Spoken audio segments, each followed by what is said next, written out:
യൂറോപ്പിലെ ഒരു രാജ്യത്ത് ഒരു പാവപ്പെട്ടൊരു സ്ത്രീ ഉണ്ടായിരുന്നു. എല്ലാ ദിവസവും ബ്രെഡ് ഉണ്ടാക്കി വിറ്റാണ് ആ സ്ത്രീ ജീവിതം കഴിച്ചു കൂട്ടിയത്. ആവശ്യമുള്ളതിനേക്കാൾ കൂടുതൽ ബ്രെഡ് ഈ സ്ത്രീ ഉണ്ടാക്കുക പതിവായിരുന്നു. എന്നിട്ട് ഈ സ്ത്രീ ചെയ്തതാകട്ടെ, രാവിലെ ദിവ്യബലിക്കായി ദേവാലയത്തിൽ എത്തുമ്പോൾ കഴുത്തിൽ ഷോളിട്ട് മുഖത്തിൻ്റെ ഒരു ഭാഗം മറച്ച് ദിവ്യബലിയിൽ പങ്കുകൊള്ളുന്ന 6 സ്ത്രീകളെ പ്രത്യേകമായി തിരഞ്ഞെടുത്ത് എല്ലാ ദിവസവും രാവിലെ ബലിയർപ്പണം കഴിയുമ്പോൾ അവരുടെ ഭവനത്തിൽ കൊണ്ട് ഒരു ബ്രെഡ് കൊടുക്കുക പതിവായിരുന്നു. ഈ സ്ത്രീ ചെയ്തതാകട്ടെ, ഇങ്ങനെ താൻ സൗജന്യമായി നൽകുന്ന എല്ലാ ബ്രെഡിനകത്ത് $200 ഒരു തുണ്ട് പേപ്പറും വച്ചിരിക്കുകയായിരുന്നു സാധാരണ ചെയ്യുന്നത്. ആ പേപ്പറിൽ ഇപ്രകാരം എഴുതിയിരുന്നു: ഇതെൻ്റെ ഒരു സഹായമായി കണ്ടാൽ മതി, ആവശ്യമുള്ളപ്പോൾ ഉപയോഗിക്കുക. ഈ സ്ത്രീ ഇങ്ങനെ ചെയ്യാനുള്ള കാരണം, മദ്യപാനിയായ തൻ്റെ അപ്പൻ എല്ലാ ദിവസവും കുടിച്ചു വന്നിട്ട് തൻ്റെ അമ്മയെ മൃഗീയമായി ആക്രമിക്കുകയായിരുന്നു. ഇതിൽ താടിയെല്ല് പൊട്ടിയ അമ്മ ദിവസേന ബലിയർപ്പണത്തിനായി പോകുമ്പോൾ ആരും കാണാതിരിക്കാൻ കഴുത്തിന് ചുറ്റും ഷോളിട്ടിട്ട് ഒരു വശം മറച്ചിരിക്കുകയായിരുന്നു. തൻ്റെ അമ്മയ്ക്ക് ഉണ്ടായ അതേ തിക്താനുഭവമാണ് ഈ സ്ത്രീകളുടെയും ജീവിതത്തിൽ ഉണ്ടായെന്ന് കരുതിയാണ് ഈ സ്ത്രീ മറ്റ് 6 സ്ത്രീകൾക്കും സൗജന്യമായി ഈ ബ്രെഡും അതിനകത്ത് ഒരു തുണ്ട് പേപ്പറും $200 വെച്ച് കൊടുത്തുകൊണ്ടിരുന്നത്.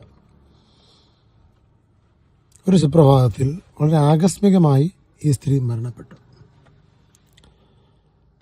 ഈ സ്ത്രീയുടെ മൃതസംസ്കാര കർമ്മത്തിൽ അനേകം സ്ത്രീകൾ പങ്കെടുത്തു. ശവമഞ്ചത്തിൽ ഈ സ്ത്രീയുടെ ശരീരത്തിന് മുകളിലായിട്ട് അനേക സ്ത്രീകൾ കൊണ്ടുവന്ന ബ്രെഡ് കൊണ്ട് ഒരു ആവരണം തീർക്കുന്ന രീതിയിൽ ശവമഞ്ചം മൂടുകയും ചെയ്തു. മരിച്ചു കഴിഞ്ഞപ്പോൾ ഒരു സ്ത്രീ ഈ ശവമഞ്ചത്തിൽ കിടക്കുന്ന സ്ത്രീയെ ഓർമ്മിച്ചുകൊണ്ട് അനുശോചന പ്രസംഗം നടത്തി. അതിപ്രകാരമായിരുന്നു: ഞാൻ എൻ്റെ ഭർത്താവിൻ്റെ മൃഗീയമായ ക്രൂരത കൊണ്ട് സഹിക്കാതെ വയ്യാതെ വീർപ്പൂട്ടി കഴിയുമ്പോഴാണ് ഒരു പ്രഭാതത്തിൽ എനിക്കൊരു ബ്രെഡ് കിട്ടുകയും അതിൽ $200 ഒരു കുറിപ്പും ഉണ്ടായിരുന്നു. ഞാൻ ആ $200 കൊണ്ട് അവിടെ നാട് വിട്ടു. ഞാൻ സിറ്റിയിൽ അഭയം തേടി ഇപ്പോൾ ഒരു ബിസിനസ് സാമ്രാജ്യത്തിൻ്റെ ഉടമസ്ഥയാണ്. ഈ മൃതസംസ്കാര കർമ്മമൊക്കെ കഴിഞ്ഞ് അവർ തിരികെ വന്ന് ഈ സ്ത്രീയുടെ വീട് പരിശോധിച്ചപ്പോൾ അടുത്ത ദിവസത്തെ ബ്രെഡ് ഉണ്ടാക്കാനായി പാകം ചെയ്തു വെച്ച മാവിരിപ്പുണ്ട്. വീട് മുഴുവൻ അന്വേഷിച്ച് നോക്കി ഈ സ്ത്രീയുടെ വിൽപത്രം എവിടെയെങ്കിലും ഉണ്ടോ എന്ന്. മാവിൻ പെട്ടിക്ക് ഏറ്റവും അകത്തായിട്ട് ഒരു പുസ്തകത്തിൽ തൻ്റെ വിൽപത്രം എഴുതി വച്ചിട്ടുണ്ട്. അതിൽ ഓരോരുത്തർക്ക് നൽകിയ തുകയുടെ കണക്കും കൃത്യമായിരുന്നു. ഇപ്രകാരം അതിൽ കുറിച്ചു വച്ചിട്ടുണ്ട്: ഞാനിന്ന് ചെയ്യുന്ന ചെറിയ നന്മകൾ ലോകത്ത് ആർക്കെങ്കിലും ഒരു വലിയ നന്മയായി രൂപപ്പെടുന്നെങ്കിൽ ഞാൻ ഈ ഭൂമിയിലെ ഏറ്റവും ഭാഗ്യം ചെയ്ത സ്ത്രീയാണ്. ഇത് വായിച്ച അനുശോചന പ്രസംഗം നടത്തിയ സ്ത്രീ അടുത്ത ദിവസം മുതൽ ഈ സ്ത്രീ ചെയ്ത അതേ ജോലി ഏറ്റെടുത്തു. ചരിത്രം പറയുന്നത് ഇന്നും ആ വീട്ടിൽ ബ്രെഡ് നിർമ്മാണം ഒരു മുടക്കവുമില്ലാതെ കാലങ്ങളായി നടന്നുകൊണ്ടിരിക്കുകയാണ്. ചെറിയൊരു നന്മപ്രവൃത്തി, ആ നന്മപ്രവൃത്തിയിൽ കരുണയുടെ ആത്മാവ് നിറഞ്ഞിട്ടുണ്ടെങ്കിൽ അത് ലോകം തന്നെ കീഴടക്കുമെന്നൊക്കെ പറയുന്നത് എത്രയോ വിശുദ്ധമായ കാര്യങ്ങളാണ്. സുവിശേഷത്തിൽ പിടിക്കപ്പെട്ട വ്യഭിചാരിണിയുടെ രംഗമാണ്. എനിക്ക് തോന്നുന്നു നോമ്പിൻ്റെ കാലഘട്ടം നമ്മളിൽ നിന്ന് ആവശ്യപ്പെടുന്ന ഒരു നന്മ ഇത് തന്നെയാണ്. സമൂഹത്തിന് ബാക്കിയുള്ളവരെ മുദ്ര കുത്തുവാൻ എളുപ്പമാണ്, അതിനൊരു ചെലവുമില്ല. നമ്മൾ ജീവിക്കുന്ന സംസ്കാരത്തിൽ നമ്മളൊഴികെ ബാക്കി എല്ലാവരും മോശക്കാരാണെന്നുള്ള ചിന്ത ഇങ്ങനെ ഒരു വൈറസ് പോലെ പടർന്ന് പന്തലിച്ചുകൊണ്ടിരിക്കുകയാണ്. അവിടെയാണ് ധൈര്യപൂർവ്വം ഒരുവൻ വന്നിട്ട്, മകളെ, നിന്നെ അവരാരും കുറ്റപ്പെടുത്തിയില്ലേ?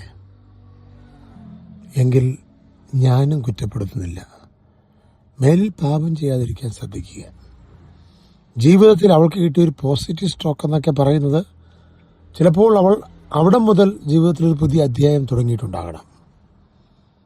കാരണം ശിക്ഷ വിധിക്കുവാൻ ഏറ്റവും അധികാരമുള്ള ഒരുവൻ അവളുടെ അടുക്കൽ വന്ന്, മകളെ, നിന്നെ അവരാരും കുറ്റപ്പെടുത്തിയില്ലെന്ന് ചോദിക്കുകയും ഞാനും നിന്നെ കുറ്റപ്പെടുത്തുന്നില്ല എന്ന് നൽകുന്ന ആശ്വാസ വാക്ക് പറയുകയും ചെയ്തു കഴിഞ്ഞപ്പോൾ അവളുടെ ജീവിതത്തിൽ അവൾ അനുഭവിച്ച സന്തോഷം അത് എത്ര തന്നെ വിവരിക്കാൻ ശ്രമിച്ചാലും അതിനേക്കാളൊക്കെ അപ്പുറമാണ്. നോമ്പ് കരുണയുടെ ഒരു കരം എല്ലാ മേഖലകളിലും നീട്ടണമെന്ന് നമ്മോട് ആവശ്യപ്പെടുന്നു. നോമ്പ് പക്ഷം ചേരലിൻ്റെ ഒരു മനസ്സ് രൂപപ്പെടുത്തണമെന്നും പറയുന്നുണ്ട്. നോമ്പിൻ്റെ കാലഘട്ടം നമ്മളെ സംബന്ധിച്ചോളം നമ്മളെടുക്കുന്ന നിലപാടുകൾ അനേകായിരങ്ങൾക്ക് ജീവൻ പകരുന്ന നിലപാടായി മാറേണ്ടതായിട്ടുണ്ട്. ഉപവാസത്തിൻ്റെ ഏറ്റവും നല്ല ലക്ഷ്യം അതാണല്ലോ. നിങ്ങൾ കഴിക്കാതെ മാറ്റിവെക്കുന്നത് വിശപ്പുള്ള ഒരാളുടെ ഭക്ഷണമായി മാറാത്തിടത്തോളം കാലം നിങ്ങളുടെ ഉപവാസം അർത്ഥമില്ലാത്തതായി മാറുന്നു. മാറ്റിവെക്കുക എളുപ്പമാണ്, എന്നാൽ ഒന്നുമില്ലാത്തവരുമായി പങ്കുവെക്കുക അത് നമ്മുടെ ജീവിതത്തിൽ ഒത്തിരിയേറെ പരിശീലനം ആവശ്യമുള്ള മേഖലയാണ്. നോമ്പിൻ്റെ ഇന്നേ ദിവസം നമുക്ക് ഈ ഒരു മേഖലയെക്കുറിച്ച് ചിന്തിക്കാം.